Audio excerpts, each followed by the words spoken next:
Hi, this is Ken Sagos. I play Kincaid in Nightmare on Elm Street Part 3 and 4 on the Great Horror Squad podcast.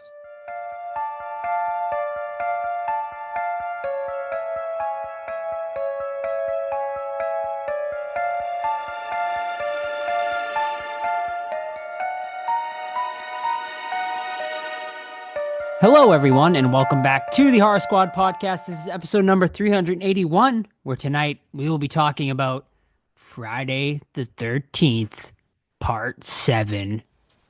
A New Blood? The New Blood? The new blood. The New Blood. Mhm. In honor of Todd's birthday, which was Saturday, of course, as we all know. Wrong. Wrong again.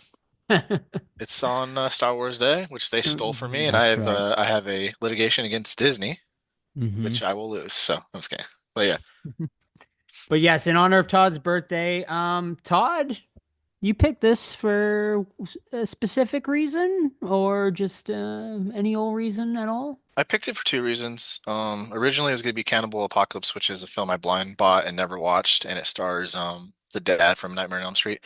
But then Lar Park Lincoln, who plays Tina, final girl in this film, passed away within the last couple weeks, and I'm like, you know what? Love Friday the 13th, and Part 7 is where I usually start not enjoying my rewatch of the series, you know?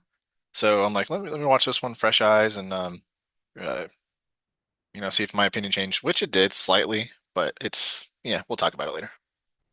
Excellent. Thank you so much for that, Todd.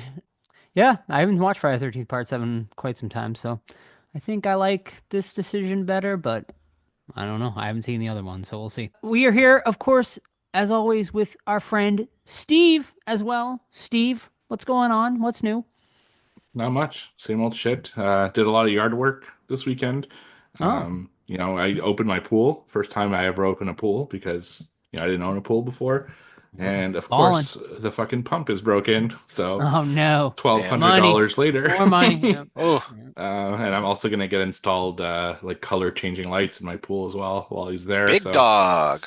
Look yeah, at you that know what? flex. Like I thought the same thing. I'm like, you know what? I'm really gonna invest in my pool. I'm gonna fucking spend and get the color to like $40. Like it's not even like that big of That's an 40 investment. Canadian, Steve. Yeah, That's so 30 it's like 10 here. bucks. Yeah, uh, yeah. So no, it just makes everything look cooler in the backyard. So, but I'm fucking in pain. At like my old ass age, doing yard work is just not the same as it used to be. So Yeah. I yeah. do respect your wardrobe today, though. Friday 13th. Oh, Very, yes. On Wrong, very brand. topical. Yeah. Ooh, mhm. I like that one. Wrong It's one, nice. but yeah. Hey, Oh, It's the final chapter, the one I'm wearing, but which is the still. best one. one of the best. Yeah, Yeah. there you go. No doubt. Yeah. All right. And Well, Joe, how thanks was for that. your like Hosting hosting duties. duty Your on M, your what do they Yeah. call it? New What England? MC? Is that what they Yes. call it? Yeah, MC? I think so, right? MC, host, moderator, whatever you like to call it. Yeah, I attended Wicked New England, which we've been promoting for about the past month now. It was the first year event, celebration, of course, of halfway to Halloween. It was at Old Town Hall in Salem. Kind of, I would, basically like a sort of mini convention, I would call it. A lot of local haunts came out from the area. Probably the most famous haunts, Spooky World being the most famous. It's been around since I think the early 90s. It's gone from place to place, but there's actually a documentary out about it now that someone big, I want to say like Adam Green had something to do with it or someone like local that has local ties, maybe even Eli Roth, I can't remember. But they're massive sort of probably the biggest haunt in the area. Also Barrett's Haunted Mansion, which is another sort of big haunt. They both came out, they had a lot of their haunt actors there and whatnot. Obviously, Salem's local buskers were there. The most famous Salem buskers, all Bora, of course, was there as well, hanging out and stuff. Sam vended. There was a lot of great vendors that were there as well, including a vendor that had a George Romero tiki mug, which I had to send to Steven. Thought it was pretty cool. I think I sent it in on our Discord as well. But if not, I'll post a picture in the Discord at some point this week. But yeah, I got some. I bought some hot sauces. I got there was a vendor there selling officially licensed Terrifier hot sauces, hot sauce. So I bought a Terrifier hot sauce, and I also bought an officially licensed Stream hot sauce as well. They also had Soska Sisters hot sauce, Kane Hodder, all these officially licensed. So pretty cool. Yeah, I went with the Stream one, not because of my love for the movie, but because it was the hottest option. So I wanted to try that, and it is very, very hot. Very, very hot. I have not What tried is the it? Stream? Stream, the movie Stream, which What's is what's also that? made from the makers of Terrifier. I've never Um, seen that one. yeah, it's not bad. It came out last year. It was actually pretty decent. Kind of think, I'm trying to think. I said this to Sam the other day. Oh, it's kind of like Hostel, but like with like video game. Like Hostel meets like a video game. It's basically like these people like check into a hotel and essentially like people from like can go on and watch and like bid and like black market stuff while these killers go and try to like kill these people in the hotel essentially. So it It's actually got what Tim Curry in there. I think I remember yeah, what you're talking about Tim now. Tim Curry makes a very small role in it. David Howard Thornton is in it as one of the killers. Jeffrey Combs is in it. Danielle Harris. A lot of sort of the people you see at horror cons and went off. Alyssa Rose makes an appearance in there. Our boy Damien Maffei also makes an appearance in it. It's actually pretty decent. I think I gave it like 3 or 3.5. It was a lot better than honestly I expected it to be. So I'd give it a mild recommend. I think it's definitely worth a watch. But yeah, as far as hosting duties went for the panels all went great. I had a Spooky World panel with the Haunt manager and then three of the Haunt actors, Slinky, Vortex, and Stabatha, who all gave really great and fun stories, behind the scenes stuff, and whatnot. Slinky and Vortex were really, really cool. Maybe we could get them on once haunt season approaches for them or something like that. I've kind of made contacts with them. Also did a panel with Halloween New England, which covers essentially basically like every Halloween event in like all of New England. They like it's basically a massive database. You go on that website, you be like, okay, I'm in New Hampshire. Like, let me see what's going on this week, and it'll tell you like it goes like every single month, every single day. It'll tell you like what's going on in all six of the New England states. So they do a bunch of work over there, and that was really cool and informative. I also did one with Barrett's Haunted Mansion with two of their haunt managers as well, and they're doing a theme, inspired by Thing themed haunt this year, which is really cool. I think I posted a picture of it in our Discord as well. And then finally, I talked with Katie, who is a haunter at Spooky World, but she's been in the makeup industry for like 40 years. She's been in the haunt industry for 20 years, and she did like a live makeup demo with a model, someone they pulled from the audience, and she did like a live makeup demo, and we did a Q&A during that. So unfortunately, none of it got recorded. I saw people recording, so maybe some recordings will show up online. I've been kind of searching, and I'll continue to search and whatnot. Next year, I would love to maybe get a tripod set up and do live streaming or something like that on our Horror Squad, YouTube or something like that. But yeah, it was a great event. I think it's going to happen again next year. It was pretty well attended for a first year event. The promoter already said that he plans on doing it again next year. I assume in the same location, maybe for 2 days next year. So yeah, and I think we'd be invited back. He was very happy, very complimentary, of the podcast and whatnot. So hopefully we'll be back next year. And if we are, I'll definitely let you guys know. And if I can't make you guys come out to Salem all the time, but if you do want to come and check that event out, you guys are more than welcome to come out and help me host those panels next year if we're invited back, which I assume we will be. So yeah, good event. Wicked New England, and hopefully next May we'll keep you up to date if in Salem if you want to come and check it out next year. Very cool. That's awesome, Joe.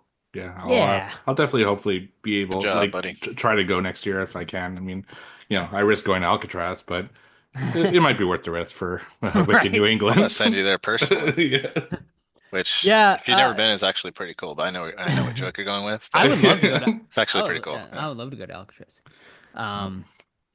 Yeah, Alcatraz. I sent we were talking about this offline, but I sent So I Married an Axe Murderer gifs, which works because we covered it on the podcast a while ago. I But hate that movie so much. Phil Hartman's character was. It's all Phil Hartman though is like one of the highlights of that movie though. Yeah, For sure. He's so absolutely. funny in his Well, limited man. roles. God. Whoa, man. God. Yeah. What did we do for Valentine's Day this year? Was that our Valentine's Day episode this year? No, it Yeah, that wasn't. was Right? last year. Hard Valentine's Eyes? Did we do? Was it Hard Yeah, Eyes? I think, Maybe. Yeah. I don't remember. I don't remember what we did We this definitely year. we covered Hard Eyes, right? So maybe we covered it for around that time. I don't remember.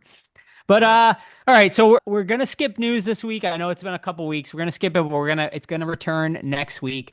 Before we get into what watched, I do want to bring this up. I don't know if you guys want to bring this up, but I feel like it's worth a discussion. We don't have to get too crazy and like into the whole politics of it all or whatever. But Donald Trump did mention, and this is big for the entire movie industry, so I feel like it should be discussed somewhat. So Trump did announce just yesterday that he is going to be imposing. Well, first of all, he said that essentially the movie industry in the USA is under attack from other countries, basically outsourcing, basically like us outsourcing movies to other countries to film not in the United States. So now he is imposing 100% tariff on any and all movies that are filmed outside of the United States. To me, this seems like it's going to really hurt the movie industry a lot. It also seems like ticket prices, I would assume, are going to get potentially raised because of this. Yeah, man. I don't know how you enforce this because we were talking about it because our fellow Canadian here, Steve, is filming part of our movie, in Canada. So, like, how is this going to be enforced? How is this going to affect the movie industry? I don't know how deep you guys want to go into this, but if you want to share your thoughts, gentlemen, go for it. Yeah, about our movie, I mean, it's not like we're making something when we're teenagers and you just get your buddies and make something, you know. This has been taxed, by the US government and it's an Right? official thing, so it's like kind of have to follow the rules too. As far as my take on it, and I'll try to be as least political as possible, 'cause no one likes talking politics. If you do, you're weird. Um, but like, there's a reason why movies are shot overseas, and the new Texas Chainsaw was shot in what, Romania or something like that. And then there's a ton of stuff that goes to these, smaller countries because they want the business, right? And they pay premiums and they give you tax breaks and blah blah blah, incentivize you filming your thing in there, just like we're seeing with car manufacturing and clothing and shit like that. It's cheaper to do business in these other countries. So what you need to do, and I see his side of it. And I don't agree with the terminology. Like, an attack is a very strong word, so let's not go there. We're not. It's not a national security issue. Fucking Hollywood movies. You know what I mean? That's dumb as fuck. But yeah, if you want stuff to be made here, you got to improve the working conditions and the pay and the incentives, and don't charge an arm and a leg, man. Because that's why we saw it originally in a smaller scale, where I think we're going to Georgia for a while, like Georgia, United States, to film because they had tax breaks, opposed to LA, which is fucking insane. So anyway, long story short, it's not an attack on our country. That's fucking dumb. But I do agree that if you're gonna bring it over here, you got to make it worthwhile for people, which is tax breaks, kickbacks, stuff like that. Like, perfect example, we shouldn't have been taxed for ours $5,000 budget, which is fucking stupid. So Mhm. yeah, I get it, but also don't agree with terminology. Mhm. Yeah. So I have a, I guess, different perspective from things because A, I'm not an American, and B, I won't go into it as to why. Most people probably know, but I know a thing or two about tariffs, professionally. Mhm. And first of all, I don't see how he can tax a non-tangible good. Like, how do you enforce a tariff on something that doesn't cross borders? Because that's the whole point of a tariff. So I have no idea. As of this recording, they haven't like hashed out any details. In fact, it seems the White House had no idea this was going to be a thing. This was like a fucking late night tweet, like probably eating Cheetos and watching Escape from Alcatraz on Netflix, and he's like, "Huh, maybe I'm going to tax the movie industry," So I'm very interested to see the details on this. I agree with Todd. The United States needs to have tax incentives to bring the business back to the United States. This is the equivalent of either, so bring movies back to the US or I'll hit you, as opposed to bring movies back to the US or I'll give you a chocolate bar. Like, there's two ways of doing it. This is a threat versus a reward. And I don't think threats will work. And the people who are going to suffer from all this are Americans, because now you're looking at things like, let's say, Squid Game as an example, right? Squid Game, Korean production, filmed in Korea, going to be on Netflix. Well, they're going to up the Netflix price for Americans, because if they want to see shows like Squid Game, or they want to see movies like Adventures or Avatar, or all that stuff, they're gonna have to raise prices in the theaters. They're gonna raise prices on Prime, on Netflix, on whatever. Because if they have to pay 100% tariff, that's a lot of fucking money. So yeah, it's no one's gonna win here. I don't think.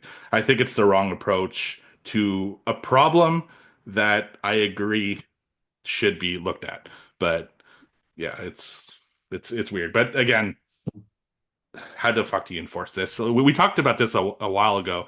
Who actually owns a movie? Like, which country owns a movie?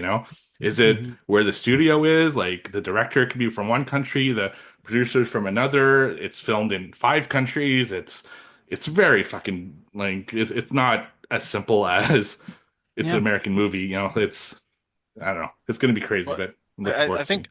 think the reason too, one of the big reasons, and I could just be seeing it the way he's not projecting it, you know what I mean? But it's, all about jobs or whatever. And if you want Amer if it, American film, like, okay, let's just fucking stop. Let's get political. We're not a political show. We So won't. yeah, Yeah, we don't need to get too deep into it. I like Yeah, movies. We all like we movies. all Let's like just talk about movies. movies. Yeah. It's gonna, yeah, I don't know. Like, I agree with both of you. Honestly, like, obviously being an American, I think it's great trying to bring jobs back into America, but I also think it's probably not the best way to go about it, imposing these tariffs. I think, like you said, Todd, do tax incentives instead. You know what I mean? Like Massachusetts, like our state, my state, Massachusetts, has tax breaks if you film a movie in the state. So why not just do a tax break if you film in America rather than saying, Mhm. well, I'm gonna, tariff, countries that want to bring movies into America or to film outside of America. Just like focus on the tax like breaks in America rather than worrying about what people are doing in other countries. That's my So, take on it. But so my small point with leaving politics out is I don't think it would be like a Japanese film being tariffed because it was made in Japan and it's like an import. It would be it, like I think it would we be. It would no, be. but like It's any Any foreign foreign film. film. That's what, let me read. right. I But can I if can read the whole official statement here. whatever. I won't read it. I have to read the whole. I won't read it verbatim, but it just says authorizing the Department of Commerce to immediately begin the process of instituting 100% tariff on any and all movies coming into our country Mm, that are I was produced in wrong. foreign lands. So, See, that doesn't make sense, and I'll admit that I was wrong. But I assumed it was, I make Amer our movie, hmm pretend Steve's American. We make it here. yep. Oh wait, but let's go to Japan and make it there because it's cheaper. Then we would be at fault, quote unquote. It'd be both. I mean, That's what it I goes assumed it both was. ways. Like Right, right. he's trying to prevent Americans from leaving and making their stuff, out of the country, but he's also trying, I guess, to incentivize these foreign, Well, why would you a filmmakers. Japanese guy come over here to make his Japanese movie? It makes zero Well, sense. exactly. Why would he? But I guess he's trying to incentivize them to, hey, come over and make it in America. That way we'll give, Americans jobs first. But I would assume, why wouldn't he just bring, if he's a Japanese filmmaker, he would probably bring his whole Japanese film crew over here to film in America. And it's like, why would they do that? I guess so you can release it in America and not Uh, have to worry about paying 100% tariff on it. huh. But it's weird, right? Like, I don't know, because like I guess he's like thinking about movies like American movies like Sinners, I guess being one of them, right? Like Ryan Coogler, I assume he's Where was that an shot at? American director. That was filmed in New Zealand, I believe it was, or something like that. Which a It lot of films definitely are because they get breaks. right, right, because they get the breaks. Yeah. So I assume he's thinking of movies like that, like a movie that made $300 million or whatever, or it's getting close to $300 million worldwide, and it was filmed over in New Zealand. He's like, well, it's an American movie. They made it over there. We want to, let's make it in America, make more money here or whatever. I don't know. It's like, how does it get enforced? How is this actually going to happen?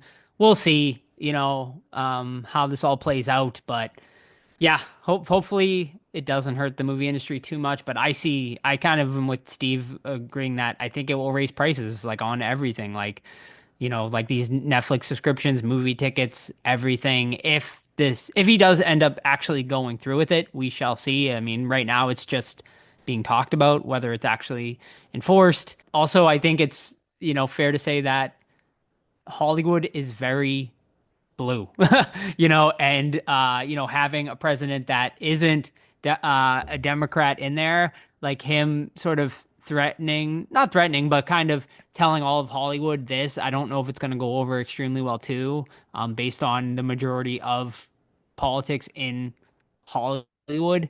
But yeah, we'll leave it at that. I just felt like it was something important considering we are a movie-based podcast to mention it and how it might affect the movie industry. But all right, let's stop all that jazz and let's get into some fun talk here and talk about what watched.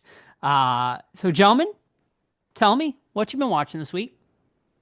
I've watched 1, 2, 3, 4 Wow, Toby Hooper films. busy man. Not this week, within the I've past like watched 3 weeks. I've watched 0. I gotta get You on need to that. get on it, Joe. When I is don't it? When are we doing this episode? This summer? August. August. Okay, I got a Oof. few months. All right, I'll try to knock out like one or two a week then going forward. Yeah, Todd, How did many you you find got? the Like Mangler? 20 or 30 something? Yeah, I didn't find the mango. I bought it on Blu-ray. No, Oh, you nice. did? Yeah, It I didn't. didn't Wasn't receive it it only yet. copied But... from like Korea or something? No, it's Arrow. Really? Someone. Yeah, I'll let you know exactly. I haven't received it yet, but I Huh, ordered it from Amazon. okay. Here, let There's me check here. 17 horror Hooper movies, Joe. Um, Anyway, so I watched a little film called The Cell, starring J-Lo, everyone's favorite booty oh from yeah. the year 2000, the year of our Lord 2000. And this one has Vince Vaughn in it as an FBI investigator, and basically, oh, Vincent D'Onofrio, something like that. I don't know. He plays a serial killer, and yeah, essentially, go ahead. Close enough. I think he's from Full Jacket, right? Yep, Yeah. Yeah, and like And Kingpin Kingpin and and Kingpin. And he's in some show now, right? Some big King Marvel show. Kingpin, Daredevil. Yeah, he plays Daredevil. Kingpin in Daredevil. Daredevil. Oh, he plays Kingpin. He Okay, plays the sorry. big bald I thought you were dude. talking about the movie Kingpin. I was like, oh, okay. Yes, he plays the Um, ball. he's a cue ball. All right. So anyway, Cell is about a serial killer played by Vincent da da da da, and he's fucking mad, dude. He's angry. He's angry at everybody, and he hates women. And he kidnaps them, and he drowns them, and turns them into his little dolls, right?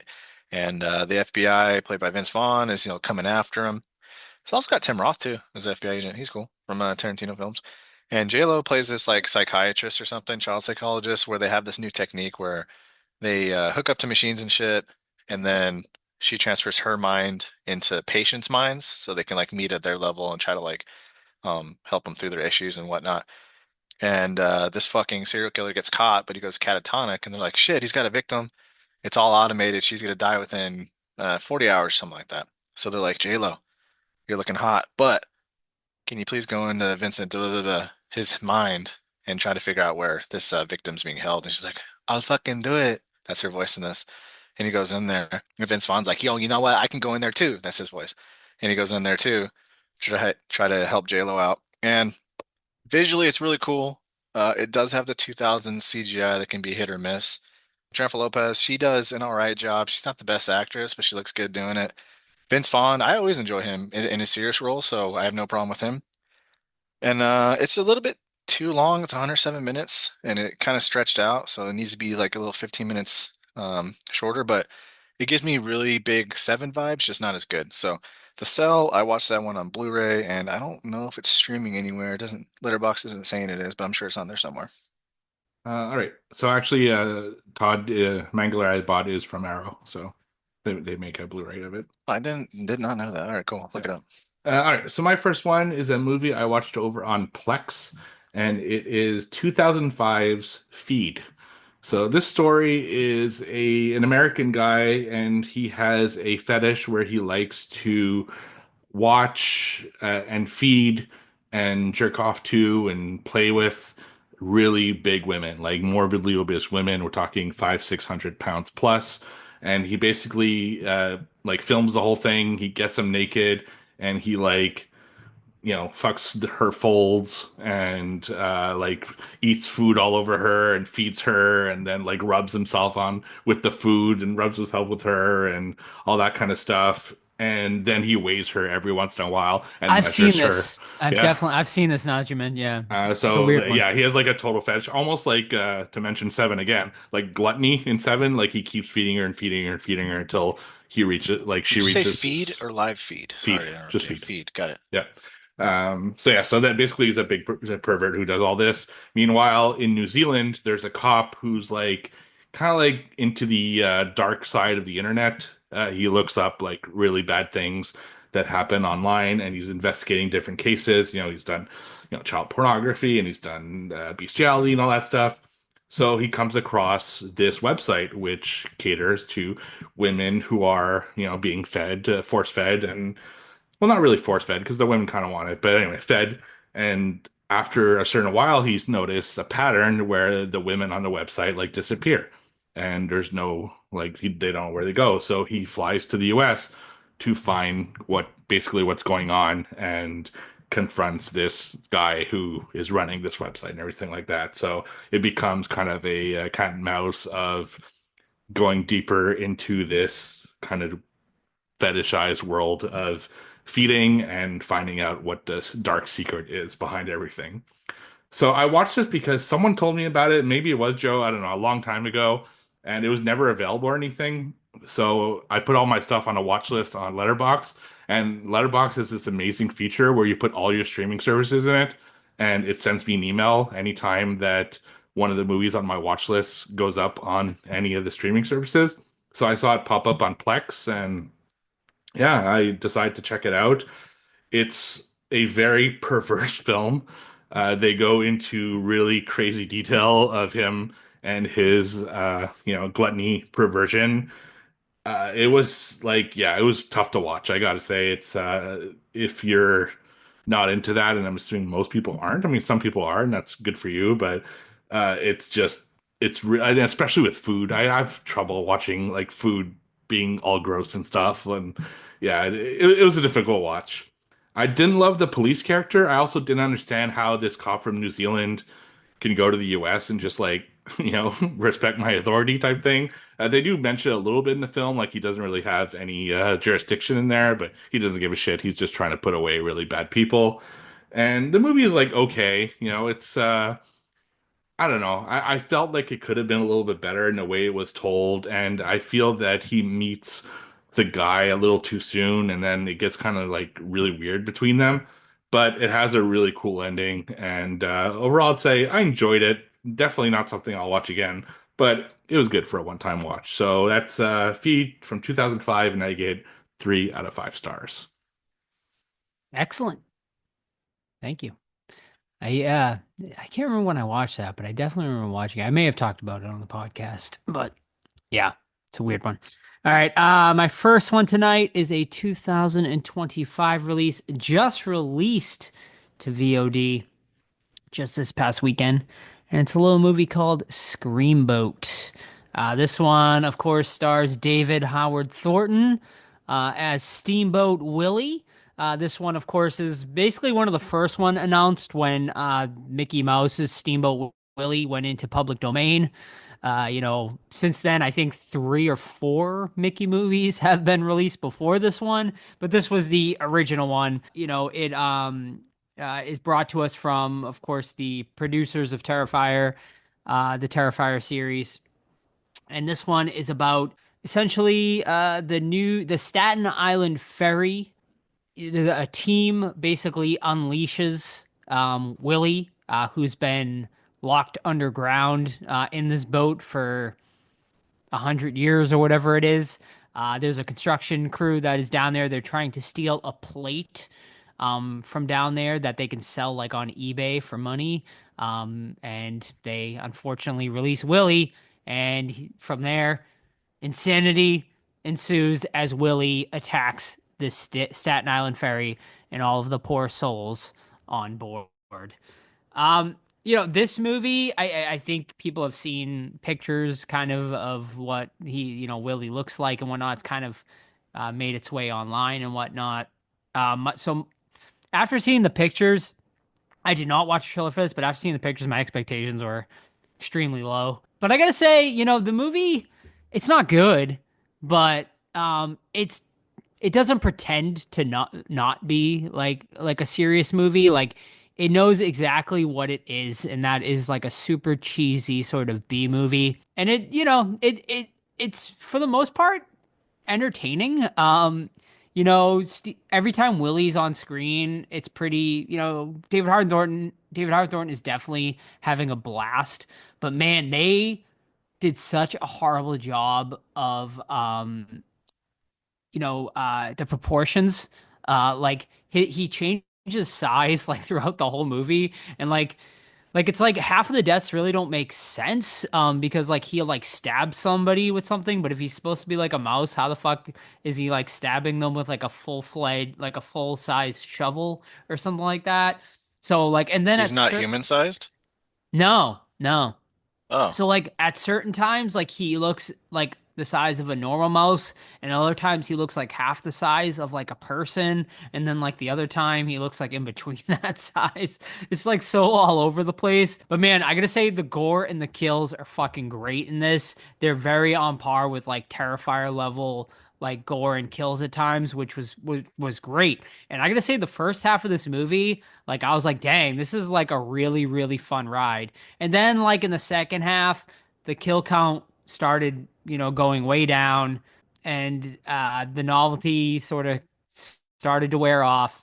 And I was kind of like at an hour and 45 minutes, I was like, oh man, why this movie is just way too long for a movie like this. They needed the sweet spot, I would say, of like an hour and a half, even probably would have been pushing it. Like an hour, I think an 80-minute movie like this, I probably would have said this would have been a pass, like, and I would have been like recommending it, but I cannot recommend it at an hour and 45 minutes. But I do think like if you're into like super cheesy B movies, I think you'll probably enjoy this. But man, there's some really terrible acting in here. But honestly, for the kills alone, it's worth a watch. We have actually I don't even want to spoil it because there's one kill in particular that's really great and really funny. Yeah, at times, David Howard he doesn't talk. Like once again, another silent role for David Howard Thornton in this, but he does like whistle and make some like funny noises throughout the way. The ending definitely sets it up for a sequel, which we'll see if we get or not. But yeah, I gave it a 2 out of 5. If I were to rate it on like a B movie scale, I'd probably up it to maybe a 3. So if you're the audience for this, I think and if you're, and I think you'll get some enjoyment out of it. But for everyone else, I would say, you're not missing much if you don't see this one. So that is Screamboat from this year. all right. My next one is Warlock from '89, directed by Steve Miner, who directed such jams as Friday the 13th Part 2, 3, Halloween H2O, House, Lake Placid, and the stupid, awful Day of the Dead remake, which we will not talk about. But Warlock is about Julian Sands, rest in peace, passed away a few years ago, hiking incident. He's a warlock and he's like in this, I don't know, 17, 1600, some shit like that. And he gets transported to 1980s. This dude also gets transported and he's like, I'm hunting the warlock. And he's got like a Scottish accent, so that's, part of it. Um, and he's like following him around. And he, of course, meets this girl, and like the warlock attacks some of his friends, and that's why the warlock hunter like kind of teams up with her. And he's like, "You need to teach me how to drive this vehicle of yours," and stuff like that. So they go on a mission together to defeat this motherfucker. And I think it's pretty just I don't know. I love the concept, and I think Julian Sands plays a pretty damn cool role. And there's some really good dark stuff in here. Like for example, he makes a spell to fly, and he does it by killing an unbaptized child and like taking the child's fat. I'm like, holy fuck! Like they don't show anything like that, but then he explains how he did it. I'm like, holy God, that's fucking brutal, bro. But unfortunately, it's just like everything in between is a little bit bland, man. Like we get a lot of them just driving around, but the ending's freaking pretty cool. And the showdown in a graveyard, of course, is fucking awesome. I'm looking forward to watching part 2 because Steve rated it pretty high, a lot higher than part 1. So, oh, I'm like, it must be better, which is a rarity. So that's Warlock. I watched it on tape, but it is streaming on Tubi and Fandango, which I haven't used that one before. So, but I give it a 3.5 out of 5. Yeah, I was gonna say I think I remembered that one of the sequels was a lot better than the first one. The Yeah, first one's a little cheesy. you gave it a 3, and the sequel, yeah, I think you gave a 4, something like that. Yeah, yeah, that's it was definitely better. So my last one this week is one that you guys willed into my existence. 2 weeks ago, you mentioned a movie called The Loved Ones. I think it was a trivia question, and it wasn't available. Well, shit, on May 1st, it went to Plex. So, yeah, you willed into Flexed for the existence. win. Did the new Tubi for Steve. Yeah, but Plex is honestly like stepping up its game lately with rare horror movies. The only problem is the fucking commercials are long on Plex. Like it's almost like watching it on TV. So warning about that. So this is from 2009. So The Loved One's an Australian film. It's about a group of students and prom is coming up, and these two guys, ask these two girls to prom, and they accept. But then this other woman or this other girl goes up to one of the guys and it's like, "Hey, you want to go to prom?" And he's like, "No, I'm going with this other girl," and she looks really bummed out about it. You kind of feel bad for her. So fast forward to prom, and you have basically three stories going on. On the one hand, you have this one guy bringing this goth girl to prom, and he just wants to get laid. Totally random because it really has nothing to do with the story of the other two. But anyway, it's entertaining, so that's cool. Then you have the other guy who rejected the girl. He gets kidnapped by the girl and her dad, and she basically holds like a prom in her house, but also tortures the fuck out of him at the same time because her and her dad are just absolute psychos. And then you have a third like kind of shorter story where the guy's girlfriend is looking for him and like calling the cops and stuff like that and trying to figure out where he is. So the main definitely story is the girl who kidnapped the guy and is kind of doing the mock prom, and you also find out that the dad also figured out how to do kind of zombies with some of the people that he's come across. She's done this multiple times in the past, and it just gets into a really kind of gory fucking fest of her torturing this poor dude and him trying to get away.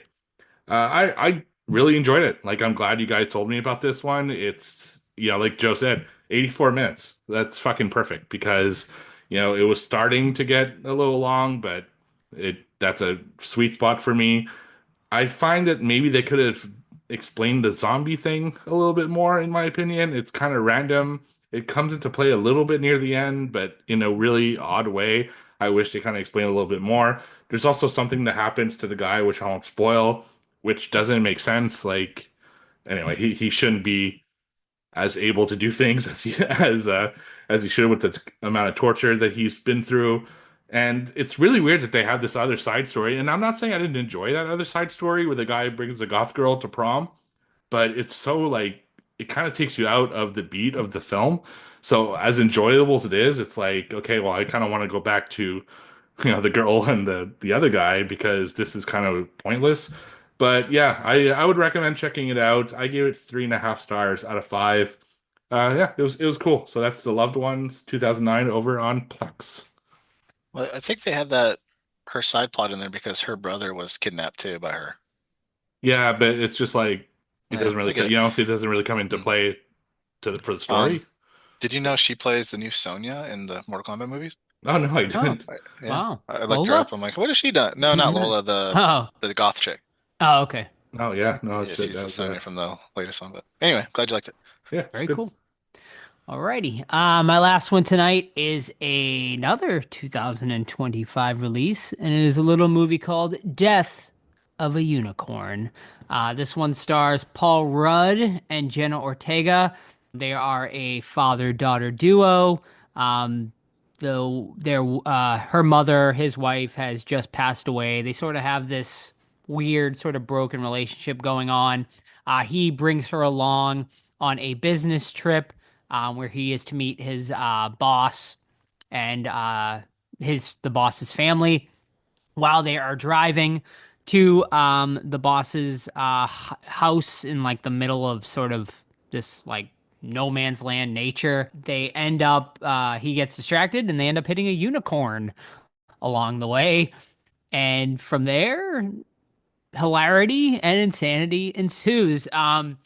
they hit. I don't want to give too much away, but I'll just say they hit the unicorn. They bring it, and they come to find out that the unicorn's blood has this sort of magical stuff in it that basically cures like basically anything and everything. And they try to sort of harvest that for good for sort of negative things, but there might be more unicorns out there. And essentially, this turns into a straight up creature feature, and it's fucking awesome. I gotta say, man, like a creature feature featuring unicorns, you think sounds stupid, but the mix of comedy and horror here is great, and there's some legit horror in this movie. I would say this is 100% a horror comedy. Because there's some legit gore in here. There's some legit terror moments, but with comedy bits mixed in great. Will Poulter is also in this as well, and he's good. He's great in here. The whole cast is great. And yeah, man, I had a lot of fun with this one. Yeah, it's in my top 10 easily. Right now, I expect it. I don't think it'll be like top 5 or anything like that, but it'll definitely be probably towards the bottom top 10 because I had a blast. It's I'm all down. I'm down for more unicorn creature feature style movies. So I definitely recommend this one. That is Death of a Unicorn, A24 as well. I would say for an A24 movie too, it's not your typical A24 movie that people kind of are used to out there. I think this is, from the most part, a blast. My only negative, I would say, it definitely at times does drag a little, because it's almost it's like this is another one that's like an hour 45, hour 50, and I'm like, it didn't need to be that long, but for the most part, it's a blast. I give it 4 out of 5. So that's Death of a Unicorn. Nice. Alrighty. All right. Well, I think that's it for what watched. I also watched Drop, but I'll save that for next week. So there's a little tease for you if you want to know about Drop for next week. But yeah, it's time now, Todd, to bust out the books and give us those scores for trivia. All right. In a commanding 1-point lead, myself with 6, Steve 5, Joe 2. Recorder number 2 of horror trivia. Who's taking it today? Who wants to start? I'll start. Why the hell Ooh, not? Alrighty. coming in hot. Look at him. Well, in Looking like a honor snack too with his green shirt. in honor of Friday the 13th, I've decided to do a little slasher Oh, themes trivia nice. Interesting. this week. So, first question. In the original Texas Chainsaw Massacre, perhaps you've seen it. Seen it. Yes, Couple perhaps. times. Got a tattoo recently of it. Yes. Leatherface, great man. Leatherface, yeah, great guy. Yes. Misunderstood. My question is, other than Leatherface, how many other family members were there? In the original, Yes. 3. 3 Correct. total. Yeah. Yeah. You are correct, Todd. Thank you. Good Leatherface, job. Cook, and Hitchhiker. Bravo. Thank you. And they all smell like shit, I guarantee it. Well, you got Grandpa. Grandpa's the Grandpa, yeah. third. Yeah. Oh, well, then But I'm you wrong said then. you Yeah, said no. You other said than 3. Leatherface. You said you said Leatherface. Oh, three. okay. Yeah. Gotta get You it. said 3 though, but you said you were right. Yeah. You just Happy- I didn't happy ask you to accident. name them, so you're lucky. All right. I don't know who went last time, so I'll just assume. Joe, pick between 2073 and 2084. 2082. 2082. What is Blade's real name in the Blade series of films? Oh. It's Movie we covered. Wesley Snipes. Snipes. I like where you're going with it, but no. Famous porn star Wesley Pipes. His brother to Wesley Snipes? That'd be hilarious if it was. Is it? Oh my god! Oh, you should know it, Steve. It's like Sounds- Robert. No, not a Robert. Oh. No Robert in there. What is Blade's real name in the Blade series of films? I and used to even comics read and fucking Blade comics TV when I show was and- growing up. Yeah, I don't. I don't remember. Nothing? No. Really? No. All right. His name is Eric Brooks. Okay. Eric Brooks is his name. I had Eric Venture in my mind, but that's Magneto. Oh, yeah. All right. So my first question is: Brad Dourif, Michael Yeah. Berryman, Tobin Yeah. Bell, Tony Yeah. Todd, and Bruce Campbell have all guest starred in episodes of what series? X-Files. Seinfeld. Yes, it's absolutely Seinfeld. It's an X-Files. Yeah. Yeah. So thank you, X-Files. Corey, for the question. My golf buddy. I play golf every week Which with him. Tobin Bell was in Seinfeld though. Yes, he was. Was he? Yes. Mhm. Tony Todd's X-Files episode is actually really sad. Hmm. Like, I don't know. He plays a Vietnam vet, and they have like a. Yeah. You guys probably know. I don't need. I gotta watch, man. X-Files I never like got super into. I've definitely seen some episodes, but it's one I definitely would like to go back and like rewatch the whole series at some point. How many Yeah, seasons were there? There's a lot, No, right? like probably There's 9 or like 10 at this point because 9 or they came 10. back Yeah. and like Came Yeah. back twice now, right? yeah, and then movies as well. There's 2 movies. Those movies suck, though. I hate those movies. But yeah, I mean, Brothers can't. That's the scariest episode of anything. Oh my god! Ever. Well, yeah, I was actually talking to Corey about that episode just yesterday while we were golfing, or 2 days ago, and yeah, at the time, yes, Mhm. but I feel like to today's standards, it's like, We should watch it. yeah. Review it. That'd be fun. Mm-hmm. All right. Whose turns? Joe. Back Jess. to me. Yep. All right. Guess the movie based on the IMDb information. We'll try. This movie was released in the year 1991 with an R rating, clocking in at 1 hour and 29 minutes. Crisp. Categorized as slasher horror, Hmm. supernatural fantasy, supernatural horror, dark comedy, and dark fantasy. Interesting. Currently sitting at a 4.7 out of 10 Yikes. on I have one in the IMDb, chamber, but with a Metascore Shoot of it off. Steve. 39 out of 100. Get it out of there. I know it hurts. Director Rachel Talalay. Rachel Talalay maybe not. does not ring a bell. Or Talale. Oh, If I'm okay, no. pronouncing Yes, Yo. that Yeah, helps. now, yeah, that, yes. that helps. Yes. Thank you. Starring Hmm. Sean Greenblatt, Leslie Dean, Brecken Meyer, Yaphet Kodo, and Johnny Depp. Oh, Johnny Depp. is it Nightmare on Elm Street Part 6? oh. You are correct. Nailed it. It's Nightmare on Elm Street. It's Part Johnny 6. Depp, the Freddy's commercial, dead. right? Yeah. He makes that little cameo in there. Nice. Good job. Yes. I actually had Jason Goes to Hell in my chamber. Nice. But I was thinking like Dr. Giggles or something like that. Hmm. Ooh. All right, so you pick between 2,107 and 2,113. let's go at the beginning. 107. All right. Ooh, think fast, people. What was Jeffrey Rush's character's job before having a stroke in the role of Jenny Penn? The judge. Correct. Mhm. Good one. Good movie. All right. Just Lick one. her asshole. That movie, like, really. It's Like, disturbing, man. I keep thinking about it. I keep telling Yeah. people about it. Like, it's had an impact on me. It's disturbing for sure. Yeah, so I'm actually sad we didn't cover it. Anyway, Yeah. guess the movie based off the IMDb parental guide. Okay. Sex and nudity. Oh. Okay, I'm gonna read it as is, just because of how bad it is. This is how it's written. This isn't me fucking it up. There is 2 kissing scenes if main character and they get on bed. As one does. Yeah, Yes. so very big clue there. Violence and gore. Get Out is written on a wall with rat blood. The blood drips on a character's face. Rat blood? I like that. Oh, that sounds really familiar. You've both seen it. I'm fairly Yeah. certain. Oh no. Profanity. A few shits and SOBs towards the end. Son of a bitch. Alcohol, drugs, and smoking. A character tells a story of a man getting drunk after the death of his son. And finally, frightening and intense scenes. A few jump scares throughout, though several are predictable.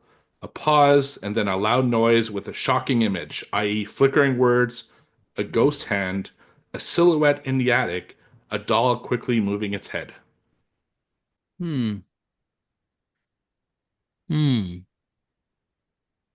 Interesting. Mhm. The Get Out with rat blood sounds very familiar. And then we have a doll's head moving. Yeah, I'll give you guys a hint after, I guess. I don't have a guess, so if Joe can go. I'm Uh, drawing a blankety blink. me too. Conjuring. I'll just throw that out. So the release window was around the movie Get Out. It's not the movie Get Out, but it's around that time frame. Okay. Oh, 17, right? 2000. Yeah, in the late 2010s. Okay, around that time frame. Is it? No, that's from 1999. Hmm. Uh, boy, I have Shit. no clue. Yeah, you got me stumped on this one. You guys give up? I do. Yeah, yeah. It is The Boy from The 2016. boy. Oh, Is Maggie that from Walking is that Dead. Brahms? Yeah, that's Brahms. Brahms. Yeah. Yeah, it's Maggie. It's the one with Maggie. Brahms. That was a crazy twist. It was at the It was, time. I enjoy it. The sequel's pretty poopy. Yeah. Yeah, the Yeah, sequel's shit. What's it called? Brahms 2 or something like that? Brahms 2, Yeah. The Boy. The boy. Why is it called that?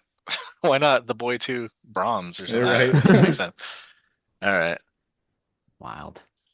Back to me? Or Yes, is it- sir. Yep. Okay. Final Alrighty. question. Final one. 3 letterboxd reviews. Can you guess the movie? Try. All right.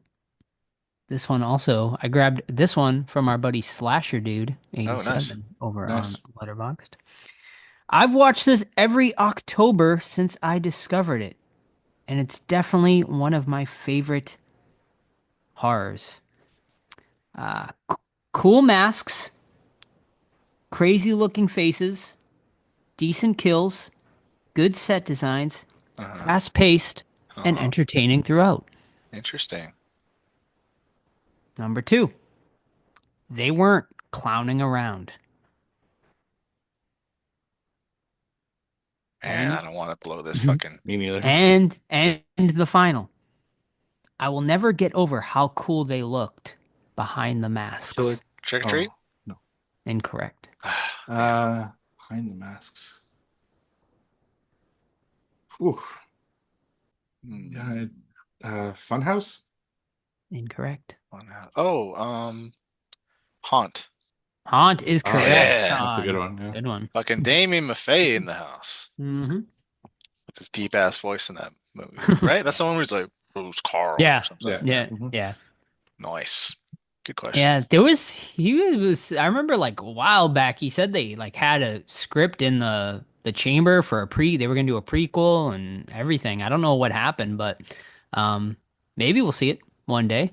That'd be cool. But yeah, I mean those directors just went on and did Heretic, which we all loved. Yeah. So Oh, Yeah. neat. Yep. Those guys. Sweet. Mhm. Yep. All right, Joseph, pick between 350 and 362. 359. 359 is in Infinity Pool from 2023. Mm. What is James Foster, played by Alexander Skarsgård? What is his profession that he's hoping this vacation will help with? Writer. Correct. Hmm. Good job. Thank you. All right. I've also been doing Mia Goth Handy in that one. yeah. While he's pissing, though. Yeah. So he Yeah. transitioned from limp penis pissing to hard wiener ejaculating in the matter of like 10 seconds, dude. Right. I'm calling false on that. All right. That must burn. Yeah. You heard it here. False. Unwatchable. Yeah, right. All right. You had I've a also gift. been doing a Hopper retrospective recently. I'm very close to the end, so I'm starting to rewatch the familiar ones now, and this is one of them. Oh. In Texas Chainsaw Massacre 2, Love it. Mhm. which movie soundtrack does Chop Top request to be played on the radio? Ah, Oh, yes. I do recall that. that's a great fucking sequence, man, when they go in there and shit. Mhm. Yeah. It's I'll give you guys a hint after. it's Well, let's see. The movie was made in the 80s. Yeah, but he's a Vietnam vet, so I'm thinking he Vet. has something to do with And it does. that. It Okay. does. Hmm. What movie about Vietnam came out prior to when this film came out? 1982, 3, something like that. Platoon? Wrong. No, that came out You're, after, you're, right? you're in the right. Yeah. Is it Apocalypse Now? Wrong. You guys want one more guess? Full Metal Jacket. Wrong. You want? That came out in 87. Todd, you want one more guess since we had Are you giving us a hint? Or did we Yeah, just skip I into was it? gonna say it like it's actually part of a series. Or a series. Oh, Oof. interesting. It's a Let's movie he see. watched. That fucking Bill Mosley. Um, I don't know. Huh? You guys give Hamburger up? Hill. Yeah. Wrong. It was actually Rambo 3. Dang it. Nice. I love that movie, man. Yeah. I hope you like it this time around, Joe. Huh? I said I hope you like it this time around since you're not high on part two. Oh, Texas Chainsaw 2? Yeah, TCM, yeah. he thought you meant I Rambo. yeah, I did. I was like, what? I was like, Rambo. um, I don't think I will, but we'll see. I'll definitely rewatch it. But I've watched it like a few times now, and I just Yeah. it's not the worst. Don't get me wrong. Like I don't like hate it, but Music I is my life, man. All right, is that it? Yep. think so. All right. Myself with 3, Steve 2, Joe 1, pushes at myself 9, Steve 7, and Joe 3 for quarter a numero dos. Joe, your lead's Yes, slipping, bud. it's not good. It's slipping away. We're not. I'm not enjoying it, but we'll see. It's like a post-game press conference. We'll try to come back next week Yeah, it's team effort. Actually, it's stronger. not. It's just you, but We'll try to come back next week and see what happens here. you train hard. Watch every Thank, single movie in existence. yes, thank you. Yep. Alrighty, thank you so much, gentlemen. And now it is time for our main event of the evening, Friday the 13th, The New Blood, aka Friday the 13th, Part 7. Directed by John Carl Buechler. I think that's right. We'll see. Maybe, maybe not. I know he also did a lot of special effects work for the Friday series as well. But yes, directed by John Carl Buechler, starring Terry Kaiser, Jennifer Banco, John Otrin, Kevin Speartress, Lar Park Lincoln, R.I.P., and of course, Kane Hodder in his first time role as Jason Voorhees. Plot: Jason Voorhees is accidentally freed from his watery prison by a telekinetic teenager. Now only she can stop him. Yeah, I mean, that pretty much wraps it up, I think. Yeah. So we'll just skip Todd this week. No, come on. No. Because we know Todd gives the best plots. So, Todder, Oh, take it you. away. All right. So we open on a quick recap of the entire series because Friday the 13th loves doing that. And then we have a ridiculously long opening credit sequence that's not exciting, just plain text on black or text on white, whatever it was. Yes. Then finally, we're in Camp Crystal Lake, and a young Tina runs away from her house because her abusive dad is beating up on her mom, and she's like, "I fucking hate you," blah blah blah. She goes out in the water, and he comes out on the like little pier, and he's like, "Tina, I'm sorry, I'll be better." He's like, "You always say that. You're a piece of shit." She doesn't say that, but she implies it. And then she starts fucking going crazy. And then the pier drops, and lo and behold, fucking dad died, and she's for whatever reason heartbroken about it when she just wished for his death, right? Fast forward, she's about, I don't know, 18, 19, 20, something like that. And we learned that she was in like a mental health institution, and her doctor plus her mom come out back to Camp Crystal Lake to try to like, face your fears kind of thing, try to grow, stuff like that. Of course, there's a fucking party next door, dude, with hotties, hot dudes, hot chicks having a good time. There has to be. It's Camp Crystal Lake, right? She befriends one of the hot dudes. He's like, "Hey, come over." And there's like a hot chick that she's a total bitch, and she hates her plus everyone. I don't even know why she's friends with her. Like, or I don't know who invited the blonde because she's mean to everybody. Um, but yeah, it turns out that the girl has telekinesis powers, and the doctor is a piece of shit, and he's not trying to help her mental health. No, he's trying to become famous by writing a book about telekinesis, and he's like, "You need to fucking prove to me you have these powers." And uh-oh, somehow her telekinesis, man, it wakes up Jason, who's at the bottom of the lake from part 6. Tommy got rid of him. No, he didn't. He's back. He comes out, starts killing people, and we follow along as Tina, tries to help her mental health, and then parties with some hotties. And Jason is going around killing people. So, like I said in the beginning of the show, this is when I start kind of like we get into the bad ones at this point, like 7, 8, 9, 10, and so on and so on. This one starts it off. I never really liked this one, but I do enjoy that it tried to do something different, even if I don't like those changes, right? I mean, how many times are you gonna have a teen come over to Crystal Lake and get killed by Jason, right? So I get it. They try to make something different, giving her telekinesis powers, even though I don't enjoy them. I don't think Kane Hodder's a great Jason, man. Like I know people love him and he's a genre favorite, but the way he carries Jason doesn't really do it for me. Like his heavy breathing and stuff, I just don't like it. I think if you want to go like a great Jason, it'd be Ted White from 4 or Steve Dashing even 2 is better and so on and so on. I don't think he's like awful. I just don't think he's great, as a lot of people think. But at the end of the day, it's still Jason. He's still killing people. The cast characters are good looking. Jason gets some kills on. I think this is the first one where we see him get a sleeping bag and bash it against a tree, which is always cool. But they do cut away from the kills a lot in this one, which is a bummer. Because Friday the 13th is known for kills, right? And this one, for whatever reason, MPA probably butchered the motherfucker. So still like it, still enjoy it, but far, far from the top of the series for me. What about you guys? Yeah. Well, first off, like 6 degrees of, or whatever, 7 degrees of Kevin Bacon, whatever they call it. I do have a direct tie to this movie because I did film a scene with Terry Kaiser, and Damien Maffei for the event surrounding A Peeping Tom. If when that does release, I am gonna be in that scene with the two of them. So there you go. I do have a direct connection now to Very Friday the cool. 13th Part 7 through Terry Kaiser.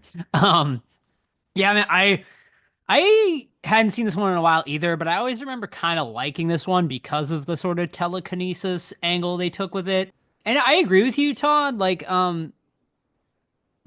they tried to do something different, which I respect as well. Obviously, they ripped off Carrie, like right. It's like Jason meets Carrie, but like that aspect of this movie actually I liked. Like I think it's entertaining enough. I think actually Lara Park Lincoln is really good in this, like in her sort of telekinetic like role and sort of her like struggling with it and sort of the guilt of like sort of killing her father when she was a child and stuff. I think that's all really interesting. I think Terry Kaiser is good here as like the really shitty therapist as well.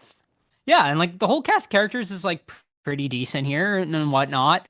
Yeah, man, but my biggest issue is I agree with like the kills, man. Like there's just not like any memorable kills here. Even like the sleeping bag kill, they did it better in a later movie, right? Like is it Jason X or whatever when or one of them? It's one of the later ones or maybe even one of, I can't remember. But there's a better sleeping bag kill in a later one.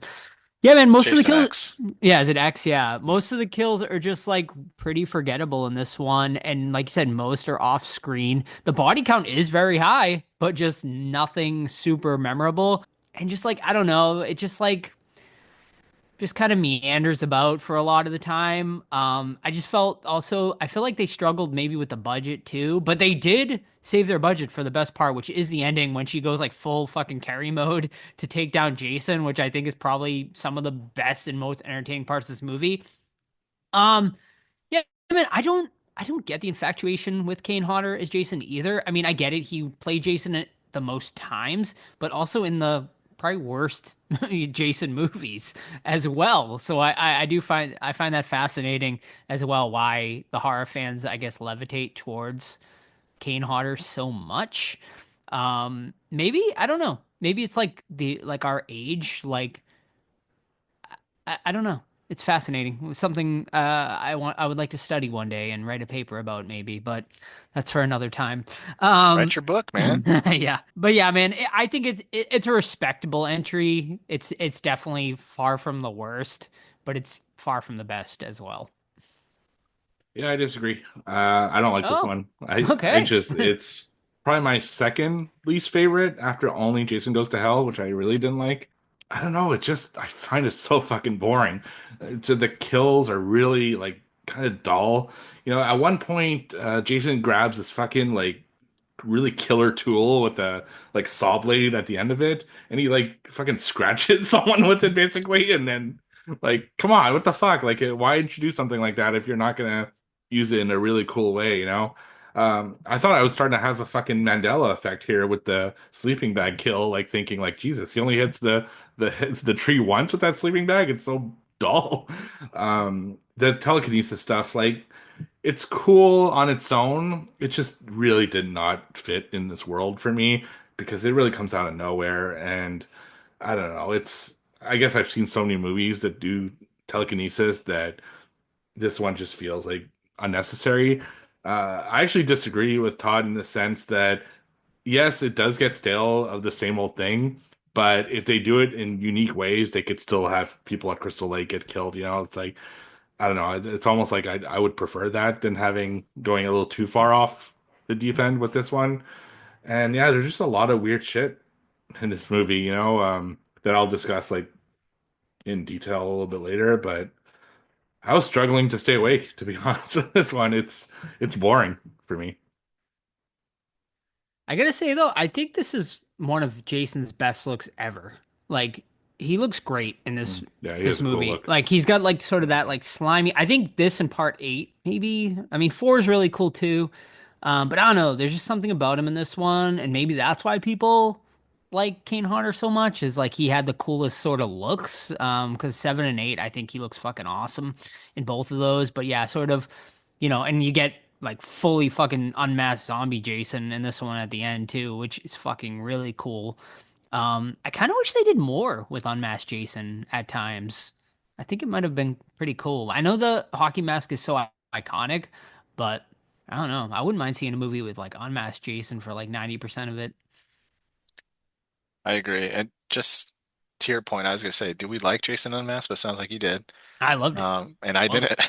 You didn't? Maybe no, 'cause I don't know, man. Like I don't like him moving his jaw around, if that makes sense. Mhm. It almost looks like he's trying to talk. And then I also wrote down the weed whacker kill was very disappointing because it's such a Very. cool Yeah. fucking. He's come out of the woods in this giant 7 foot fucking weed whacker. It's like the dude in Army of the Dead with the cement saw and never Right. fucking uses. Like, Yeah, what yeah, are we doing? exactly. That's exactly what I was thinking about too. It's like, You son of why a have this bitch. cool weapon if you're not gonna fucking use it? Yeah. Um, did I miss? So at the end, I did I miss why the house explodes? Like, why the fuck did it explode? Just because is the note I wrote because there's really no. I'm assuming she blew it up How? somehow, but it does. It They was, don't set it up in any way that like makes sense. I thought something I thought like something downstairs. I can't remember. I don't know. I take it to like was there a boiler down there maybe? I mean, the house caught on fire, so there was Probably a gas something line or Maybe the something. yeah, gas. gas Yeah. line, I guess. Yeah. I don't know about you guys, but I thought Camp Crystal Lake looked like a piece of shit. Like I would not want to go visit there. All the Yeah. other times it looks like an oasis, and this one's like, ugh, it's fucking gross ass, like 7 inch standing water everywhere. Like it's got mosquito fucking heaven over here. Hmm. But as far as the party goes, man, fucking Melissa, she's a bitch, dude. The Oh blonde, she God, hates yes. everybody. The worst. Yeah, That's what her kill. That's why her kill's so satisfying. hell Finally, when yeah. she does get it. But like she likes the dude that likes the neighbor. And he's like, I don't like you. He's like, we'll see about that. And then every time he sees him, like, you want to come to bed? He's like, fuck off, lady. And then she takes the nerdy dude that wants to be like a science fiction writer. He's like, you want to have sex? And then like they're making out. And he's like, she's like, never mind. And he's like, what's the point of that scene? That Just was for her weird. to be even meaner? Yeah. How about the super random, like, can I see a picture of your cousin? Can you show me the picture out of his wallet? Who's carrying pictures of your fucking cousins in your wallet? It was such a weird scene. It's like they didn't know how to write themselves out of that scene, and it's just like, yeah, of course he carries a picture of his cousin in his fucking wallet. It's odd. There's a You lot of odd don't? stuff in this movie. There's one I maybe you guys can. I don't even remember this. I wrote it down. I wrote personal penis enlarger is a spyglass. LOL. What Oh the fuck yeah, was that was that? funny. That was funny. I don't even remember it. What do you mean? What was that scene? I don't remember. I wrote Oh, down. I You watched just it wrote was the it note? it 2 was days it ago. was it was like a gag gift because they were there for that birthday party Mhm. whatever. So like it was like a personal penis and larger it said in the box, and when you open the box it was a Oh, that's right. magnifying Okay, yeah, glass. yeah. Yeah, Okay, so it yeah, was I like a remember gag gift now. they got That's for him for hilarious. his birthday. Yeah. Right. Speaking of the birthday, like they never make it, and like no one ever Right. goes Well, looking that's for him. like the other. Right. Yeah, that's what I'm saying. That's like a huge plot hole, right? They're just like, oh yeah, he was supposed to be here like 2 days ago, and like no one really seems to like care. They don't give a fuck. Yeah. Yeah. Shout out to William Butler though from Night of the Living Dead remake. Oh yeah, yeah, yeah, Yeah, yeah. that's right. He Yeah. is in here. Yep. Right. Yeah, Did he he's the become guy a that. director too? Yeah, he did. What do you make? I forget. I think we talked about this Something before. pretty good. If I'll look it up. But Yeah, yeah. look it up. I think. Well, first of all, the doctor's a fucking piece of shit. Like he's an asshole. Yeah. Um, But he's not really there to help her at all, right? He's no, just there to he bring wants, her telekinesis out, like yeah. yeah, he wants to be famous or something. Which Mhm. And then he throws the wouldn't, mom. He just throws her to the wolves. Just is like fuck you. Like he just fucking lets yeah, Jason I just thought take that her was so down. funny. But like, I understand why, she's a little girl and stuff, and she's sad that she thinks she killed her dad, which I guess technically she does because she Yeah, collapses she. the I thing. mean, she But definitely did. he's a motherfucker. He is. Yeah, Like, he was like an alcoholic, like beating on the mom and shit like yeah, that. Yeah. he's good riddance. And then which it bothers me about the ending, like, okay, we don't like the dad as an audience. He's a wife beater, he's a drunk, he's Mhm. abusive, blah blah blah. And he comes back and saves He the saves day. the day, right? And that's like, how does that make any It sense doesn't. either? Like, I He was like, died, what, uh, 10 something years ago? like I debated whether that was like a dream, not a dream sequence, but like some like in her mind or something Hmm. like Like that, she and like conjured it just kind of thing. like yeah, like maybe like she defeated Jason with her telekinesis, but like she just imagined sort of her dad in that end sequence. Because that's the only thing that makes sense. Mm. Otherwise, how the fuck is the dad coming back from the And he's dead, perfect. like in the lake to save the Yeah. day? He's perfectly like fine too looking. Right, And why, how does that defeat him? All he does is he gets him in like a weak headlock or something and drags him in the water. Like, Jason's tough, dude. right. Wait, He's, how does she even conjure him from the lake either? Is it like her telekinesis like electrocutes him and brings him back to life? I can't even remember like she's how he. like thinking really hard. Yeah, All I she's can like describe. she's like in a boat and she's just like She's thinking. yeah, he like She's feeds like, off her energy or something yeah, or she's whatever. thinking really hard. Yeah. Uh, Or Tommy I, I Jarvis. I have to do a reduction. William Butler, oh boy. No, not a good He movie. he wrote the fucking Barbie and Kendra movies. He Oh wrote no. the Ginger Dead Man movies, Ooh, Baby boy. Oopsie. So Like he's a yeah, full moon. He's a modern full moon guy. he's a modern full moon guy. I thought he made something decent though. Like he didn't direct anything. He directed like Baby Oopsie and a bunch of No, the like never mind. nothing that I could see in here that's like yeah, no. So this is a direct continuation of four, right? I assume, kind of. 6. Oh, Yeah, six. That's they even okay. had a fucking That's like right. Six. recap, Yeah, like a yeah. 2 minute Right. recap, almost Yeah, like it yeah. was a TV show, like Yeah. Right. previously on Friday the They 13th. do Right. that, dude. If you watch them, they do that They every do movie. that. They do. They do it Yeah, every it's movie. It's Yeah. such like a waste of like 10. This one especially was like a waste of 10 minutes. I'm like 10 minutes of the movie. I'm like, wow, this movie really hasn't started yet. We got fucking 5 minutes of credits and 5 minutes Mhm. of fucking backstory. That's right. exactly how final episode 2 is gonna be. So get ready. Yeah.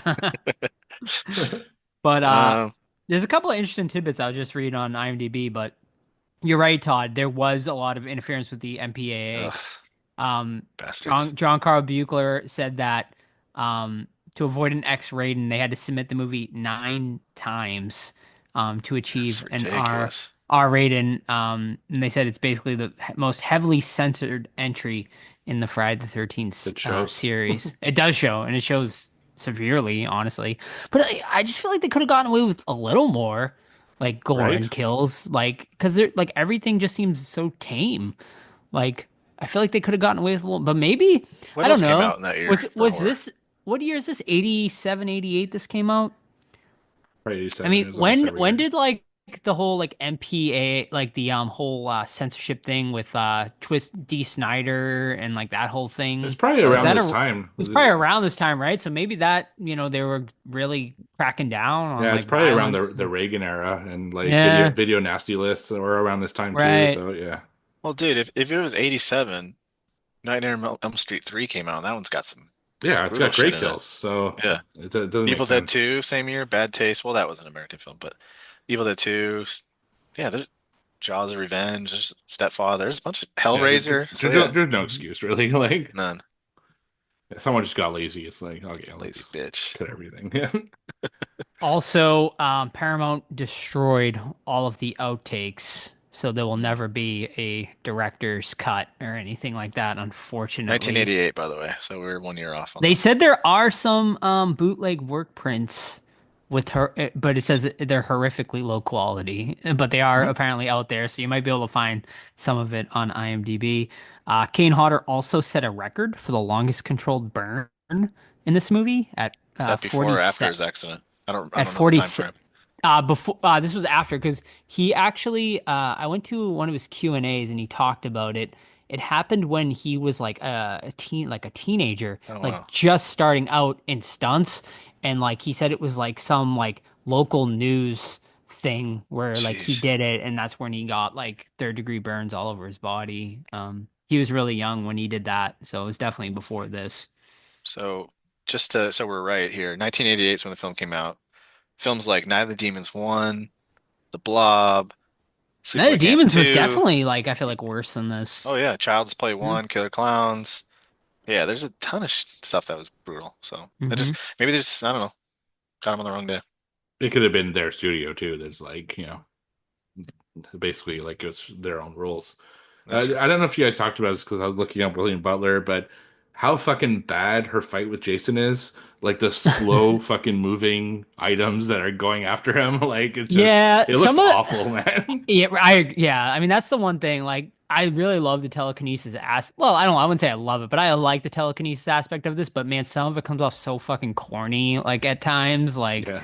it just, 80s, I guess, it's like that's what I chalk it up to. I try like to forgive it Yeah, a it little just didn't bit. look good, for No, it this didn't movie. look. There So were some parts that definitely did not look great, but I liked like someone actually like a final girl like actually being able to compete sort of right, against Jason, which I thought sure. was like a cool aspect. Like, fucking being able to fucking throw shit at him and set him on fire and she like there was sort of a no fear aspect that like, hey, like I can fucking stand up to you and, not be completely vulnerable, which I thought was cool. Yeah, it's basically like Nightmare on Elm Street Part 3, right? Yeah, yeah, In a essentially. weird Yeah. way. So Basically. and around the same time too. So Yeah, it was, yeah. yeah, Hey, what date does this episode drop? And this can be left in the show because Friday, I think it's pretty. Friday. This What's I know Friday. what the date though? Let me fifth, sixth, eighth, Because I think. we're so close to the worldwide premiere, May 13th, 1988. This Oh came out. wow, we Oh were yeah, really Yeah. close. Wow. This bad boy had a $2.8 million budget and it grossed 19.1 million. So Hmm.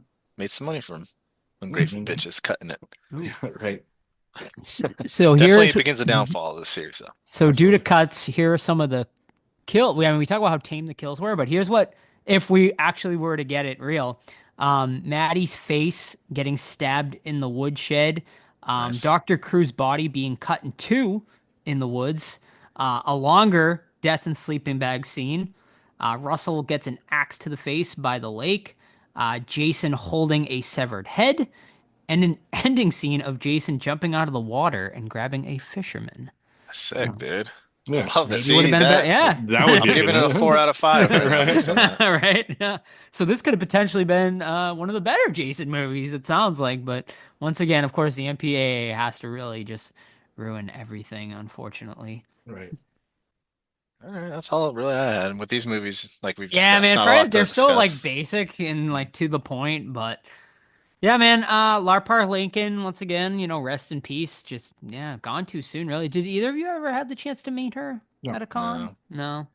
Yeah, she was just at a con I was at recently, but I just yeah, I just never A lot of people to I, meet, so you gotta right, yeah. prioritize and All right. Body count of this movie, you guys want to take a guess? oh, it's probably like I don't know, 8. 9. Not Oh, 8 and 9? Yeah. No. Double it. 16 is the Really? body count in this wouldn't movie. know. Yep. Yep. Hmm. This was also, interestingly enough, supposed to be the first time Freddy Krueger was supposed to appear in the Oh, really? series as well. Yeah. But of course, rights issues and whatnot, they were not able to make it happen. But yeah, a little bit of little fun facts for you guys along the way as well. But all right, yeah, I think it pretty much wraps it up. It's a pretty basic movie. Yeah, so let's get into rating it. Yeah, I mean, like I said, I think it's a serviceable entry. Like I had a decent time watching it. Is it, it's far from the best though. I'd say it's middle of the pack for the Friday the 13th series. I give it a 3 out of 5. I'm right there with you. I'm at a 3 out of 5. Because at the end of the day, Jason, I love Jason. Even if it's not my favorite Jason, even if it's not my favorite movie, I still had enjoyment of it. Now, if I watched the series starting from 1 and worked my way up to 7, probably would have been less of a score because you have so many bangers before. But for now, as a standalone, I give it a 3. And I don't like this one. It's like I said, second least favorite Jason or Friday the 13th movie. I gave it a 2 out of 5, and that's really because I like Jason. So he'll basically 2 is almost like my bottom because I like Mhm. that character so much. What's your least favorite, Steve? What'd you say? I was gonna say, for you guys, like, how would you rank, let's say, the last four? So, like, 7 to 10 or X. Seven I'd to probably X. rank them in order, like best to worst, 7, 8, 9, 10. Really? I think so. Um, Yeah. hold on, I got my list right here. I would go Manhattan last, Jason Goes to Hell. After that, Jason X, and then Seven right above Jason X. I don't know Manhattan. I like some of it, So like Same. the whole The Manhattan ending, stuff. When he yeah, actually Yeah. gets to Manhattan, it's pretty the cool. last Yeah, what exactly. 15 minutes Yeah. or so. Yeah. Mhm. So Yeah. yeah, we gotta do some of them at some point. I mean, we'll Well, get through the series, I'm we're sure. working through. We've done what Four part and four remake and this one. remake this one, and we've done same with the other series too. We've done like Yeah, threes we're and like fours of Yeah. those. really going all over the place, but we're Right. getting them done. Definitely Slowly. not in think- order. I think we're closest to being done for Nightmare Elm Street, on Elm Street. Nightmare. I think Yeah. Nightmare. Which one do yeah. we need to do? Two. That's it? Two. We did one. We did three. We Four, Did we did ever three. do? We did four. We did Okay. 3 and 4 the same episode because Ken Sagos. We Oh, didn't what do about- 5. I don't think. Not 5. We did do Freddy's Dead. We did do New Nightmare. So yeah, I think Yeah. it's just So 5 and 2. 2 and 5. Maybe we'll do a double. And we did. feature And we did together. the remake. We did the first one during the anniversary last year. So Mhm. Oh, cool. Yep. Almost there. Almost. yeah. TCM. We're not even close though. Have we only ever done Well, the there's only original? 5. We did Original the and one that remake? came out last we year. did 3 then. We did Original definitely- remake we and did- 2. we did the newest one. We did the remake. We Oh, did okay. the first one, and we also did one. Oh, of we the, did Leatherface. I think. Leatherface, yeah, we did Yeah. one. Of No. Okay. That one's Yeah. awful. Yeah. It's those. terrible. Yeah. We did all the screams though. That's one series we got under our belt. Lovely. Hell yeah. Is there Yeah. any series we haven't touched yet? Like major Uh, franchise? We just did Saw. We've done a Leprechaun? few Saws. I've never. No. Have we never done a Leprechaun? No, Not not in the under current iteration, no. not under Horror Oh. Squad. No. Wow. Leprechaun. We never done. No, we've done a Toxic couple Adventure, Hellraisers. which will probably change this year. Have we done Yeah. Hellraiser? Yeah, we did the newest one. We did The Judgment. newest. I don't know if that was under her. That was on the old. No. Yeah, but we did the newest one. Yeah. The Yeah, one so with the- we get some other franchises to touch. Never Some- did a Phantasm. Oh, Never will. no, we did. We did Phantasm, did we not? Oh no, I think I just watched Yeah, Phantasm. you watched it. finally. You, you know what's really sad about it? Huh. We did do a Barbie and Kendra movie, but not a fucking Phantasm or so. Lovely. Yeah. All right. Well, what do our friends over at Letterboxd have to say about this one? Currently sitting at a 2.5 out of 5 over on Letterboxd. So, right in between. Right in between Steve and me and Todd. Yep. Lovely. Alrighty. Well, that's going to wrap it up for this week's episode. Steve, what do we got next week? Ooh, time is on our side. We are going to watch Fallen, which is Denzel Washington, John Goodman, Elias Koteas, something like that. The dude who plays Casey Jones. This is one of my picks. It's a favorite of mine from when I used to watch it when I had it on VHS, and it's been a year since I've seen it, so I'm curious if it holds up. And yeah, I remember it being a good one. It's like borderline horror though. It's like a little bit more crime, but it's about a demon, so I think it's Cool. horror enough. So I'm looking Ooh, forward to rewatching. I've definitely never seen this, I don't think. No? Alan That's a- Sutherland, too? James Gandolfini? What? That's what I'm talking about. All Yeah. right. Good cast. Oh, Robert Joy in here, too. From Mm-hmm. Land of the Dead and Right. Hills Have Eyes remake as well. So here we go. All right, so go and check it out. It looks like it's streaming on Prime Video, but I'm sure it's streaming elsewhere as well. So go and check it out. Fallen from 1998 for next week's episode. 2 hours and 4 minutes, Steve. Come on. Pick it short next time. will you? All right. Once again, that's going to wrap it up for this week's episode. In the meantime, you can keep up with the podcast, Facebook, Twitter, Instagram, Threads. Just search the Horror Squad Podcast. You can email us anytime, the Horror Squad Podcast at gmail.com. But of course, the absolute best way to keep up with the podcast is our Discord. Totally and completely free to join. It's linked over on our Instagram, or send us an email or a DM to join that Discord. We have Movie Club every single month, hosted by Steve. We also now have VR theme nights as well. For those of you with VR, this come and game with fellow horror fans and play some VR games. And a bunch of other channels so you can sift through and talk to fellow horror fans about horror stuff and non-horror stuff. So join us once again over on our Discord. Also, don't forget to leave us a 5-star review on your favorite podcast app if you haven't already. That helps us greatly. Or if you'd like to buy merch, tpublic.com, the Horror Squad podcast. That's also linked over on our Instagram. Yeah, and I think that's about it. Oh, don't forget important dates, October 2nd through the 5th in Salem, Massachusetts. Our event with the cast of Hocus Pocus. The whole squad will be there for that, so come and join us for that. You can head to itsjustabunchofhalloween.com for tickets. Tickets for everything have now gone on sale. Many events have already sold out, so get in on tickets for all the events. And yeah, that's it, folks. So we'll see you next week for Fallen. See ya. Bye.